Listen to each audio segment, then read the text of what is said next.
최근 우크라이나에 거주하는 고려인 동포가 한국 땅을 밟았습니다. 제한 고려인 단체의 자발적인 활동과 정부의 협조로 빠른 대피가 이루어진 것입니다. 그런데 고려인들로 이루어진 국가가 새로 탄생할 수 있다는 분석이 나옵니다. 국토전략 이익이 러시아 동쪽 끝에 자리 잡은 거대한 성인 사할린은 한반도 면적의 88% 면적의 큰 땅입니다. 사할린은 일본 열도의 북쪽에 위치하고 있으며 일본 홋카이도 섬 바로 위에 많은 조선인들을 이주시키고 노동자로 이용하여 도시를 만들었습니다. 하지만 1945년 일본이 제2차 세계대전에 패전하고 소련에 의해 사할린이 점령당하면서 사할린은 일본 땅이 아니게 됐습니다. 패전 직후 일본인들은 대부분 철수했지만 한국인들은 일본인이 아니라는 이유로 본토 송환에서 배제되면서 많은 한국인들이 사할린에 남게 됐습니다. 현재 사할린의 대부분의 인구가 모여있는 유즈노사할린스크시에는 전체 인구의 80%는 러시아인이 살고 있지만 약 1110명 중 한 이상은 사할린 한인들이 거주하고 있는 상황입니다. 이들은 대부분 삼남지방 이었기 때문에 북한을 넘어가지 않았고 러시아 본토의 고려인들과는 약간 다른 정체성을 가지고 살아가고 있는 상황입니다. 그런데 최근 놀랍게도 일본 측에 의한 사할린 독립국가 건설 가능성이 제기되고 있습니다. 그렇게 되면 최초로 고려인들이 메이저 한 민족이 된 독립국가가 만들어질 수도 있다는 분석이 나옵니다. 현재 일본 정부에서는 사할린에 대한 독특한 외교적 입장을 취하고 있습니다. 사할린의 땅을 러시아 땅으로 인정하지도 안하지도 않는 애매한 입장을 취하고 있습니다. 일본에서 발행하는 지도 중에서는 북위 50도선 이하의 남사할린 지방을 그 누구의 땅으로도 정해지지 않은 흰 색깔로 표기한 지도를 많이 발견할 수 있습니다. 일본 정부 측에서는 샌프란시스코 조약 당시 사할린과 북방 영토 4개 도에 대한 문제가 해결되지 않았기 때문에 그 어느 영토도 아니라는 입장을 취하고 있는 것입니다. 그렇다고 자신들의 땅이라고 주장하지도 않습니다.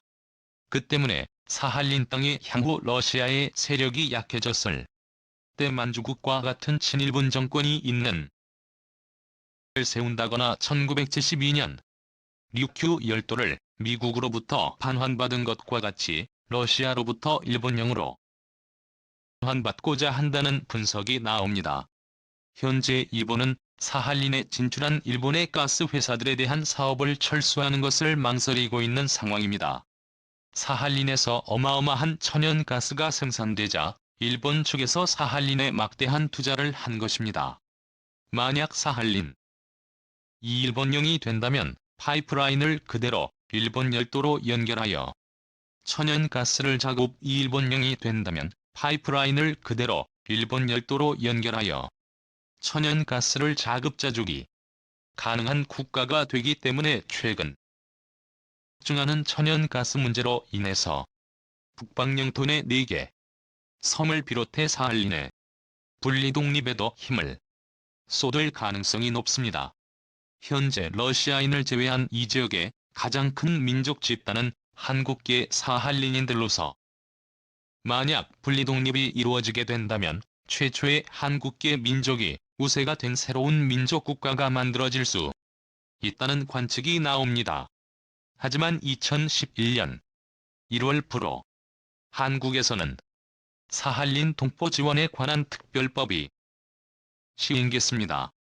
1945년 8월 15일까지 사할린에서 출생하였거나 사할린으로 이주한 한인과 배우자 및 직계비속 하면과 그 배우자를 한국으로 영주 귀국과 정착을 지원하기 위한 목적으로 법이 시행되고 있습니다.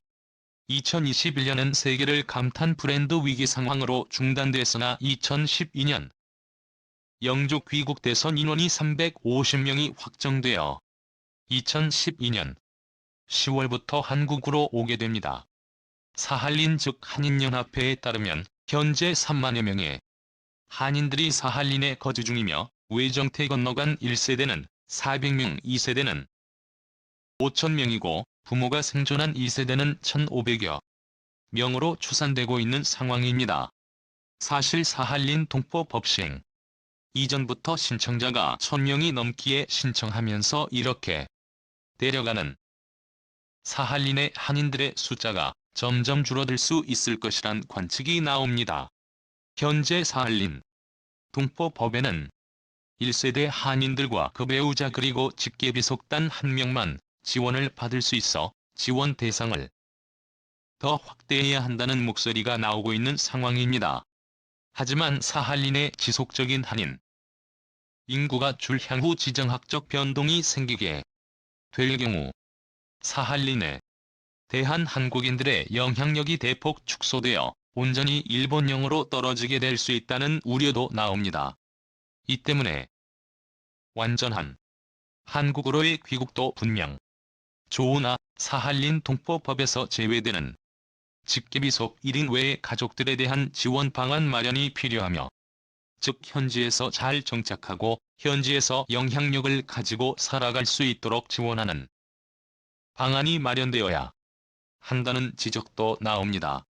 그동안 전 세계에 뻗어져 있는 한인 드론 한국인 LNG 운반선만 7조 원 규모의 수주를 따낸 상황이며 국내 건설업계에서는 68개 회사들이 약 150호 프리 건설 수주를 해낸 상황입니다.